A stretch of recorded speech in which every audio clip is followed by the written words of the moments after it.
The midnight blue 1967 Mustang sputtered into the executive parking lot of Sterling Technologies just as the sun broke through the morning fog, its engine coughing like an old man with pneumonia.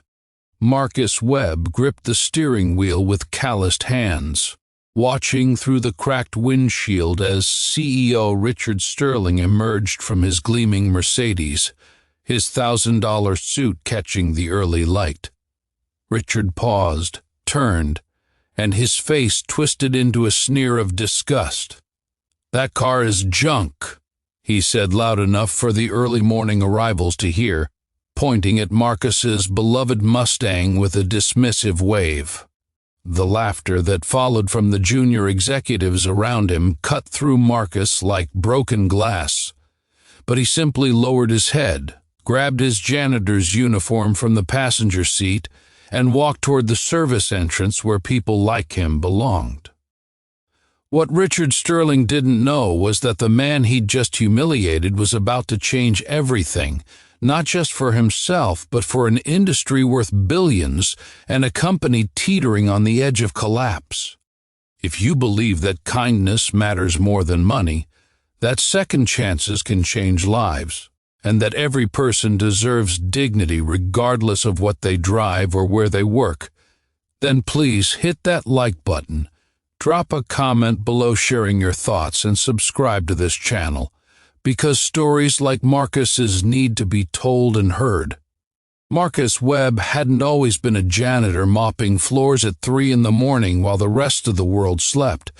7 years earlier, he'd been a promising aerospace engineer with a beautiful wife named Sarah, a baby daughter named Emma, and dreams bigger than the sky itself.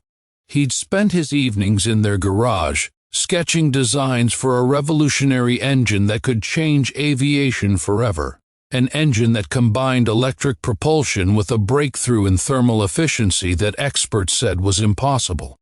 But then Sarah got sick, and the medical bills started piling up faster than Marcus could count them. The experimental treatments weren't covered by insurance, and Marcus watched helplessly as his savings evaporated. Then his house, then finally his career when he had to quit his engineering job to become her full-time caregiver. Sarah fought hard for 2 years, but in the end, cancer won, leaving Marcus alone with 5-year-old Emma, a mountain of debt, and that old Mustang that Sarah had given him on their first anniversary, back when they believed the world was full of endless possibilities. The engineering firms wouldn't hire him back after his years away, his gap in employment a red flag nobody wanted to overlook. So Marcus took whatever work he could find to keep Emma fed and clothed. Sterling Technologies hired him as a night janitor, and for 3 years Marcus pushed his mop cart through those gleaming halls, invisible to everyone who mattered. He'd see Richard Sterling occasionally, always barking orders, always demanding more, treating his employees like disposable assets and his janitors like they didn't exist at all.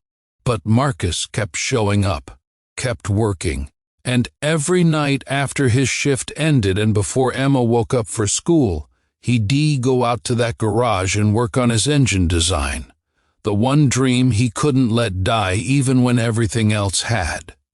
The Mustang had become more than transportation. It was his mobile workshop, his connection to Sarah, and the one thing he'd managed to keep from the life they'd built together. Sure, it leaked oil, and the passenger door didn't always open, and the radio only picked up static. But Marcus had rebuilt that engine 3 times with his own hands, and it ran on pure determination and love.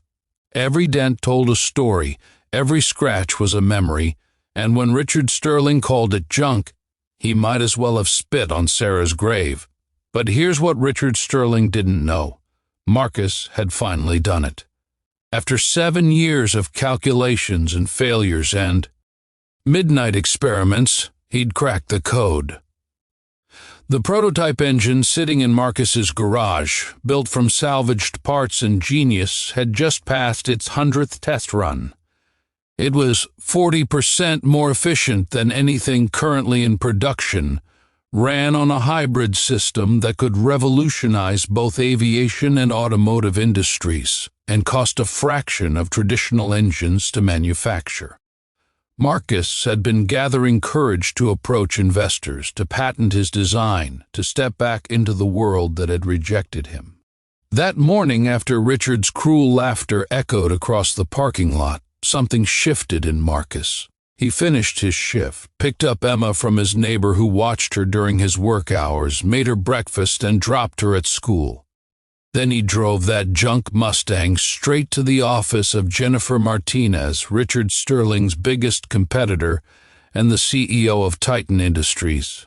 He'd read about her in trade magazines, knew she'd built her company from nothing, knew she'd started as a factory floor worker herself.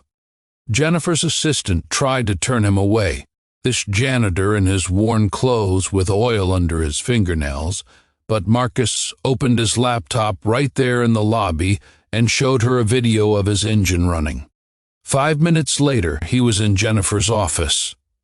2 hours after that, her entire engineering team was gathered around his presentation. By the end of the week, Titan Industries had offered Marcus a partnership deal, full funding for development, and a position as Chief Innovation Officer. The engine that experts said was impossible became the foundation of a $2 billion venture that would reshape the industry. The news hit Sterling Technologies like a bomb. Richard Sterling, who'd called Marcus's car junk, watched his company's stock plummet as investors realized his biggest competitor had just leapfrogged him by a decade. He'd seen Marcus every night for 3 years and never once bothered to learn his name or his story. If this story has touched your heart, if Marcus's journey from humiliation to triumph has moved you, please take a moment to like this video and share it with someone who needs to hear that their circumstances don't define their worth. Drop a comment below telling us about a time when someone underestimated you or when you witnessed kindness triumph over cruelty. Marcus kept that Mustang, even when he could afford any car he wanted. Even when Jennifer offered to buy him something new, he kept it. He had it fully restored, every mechanical issue fixed, but he kept every dent and scratch exactly where Sarah's love had left them. And every morning, when he pulled into his new parking spot at Titan Industries, that midnight blue Mustang reminded everyone who saw it that you can never judge a person's worth by what they drive, where they work, or how the world has knocked them down. Because sometimes the person you overlook, the one you mock and dismiss, is carrying dreams bigger than you can imagine and a strength forged in fires you've never had to walk through. Marcus Webb proved that genius doesn't care about job titles, that innovation can happen in a garage at midnight, and that the greatest mistake any of us can make is assuming we know someone's value based on the surface of their life. Richard Sterling learned too late that respect costs nothing, but its absence can cost everything. Before we end, comment below. Never judge a book by its cover if you believe everyone deserves dignity and respect. The engine that nobody believed in now powers aircraft across 3 continents. The janitor that nobody noticed changed an industry. And that car they called junk? It sits in Marcus's driveway every night, a rolling reminder that your past struggles are just preparation for your future triumph, and that every ending holds the seed of a new beginning if you're brave enough to keep believing when everyone else has counted you out.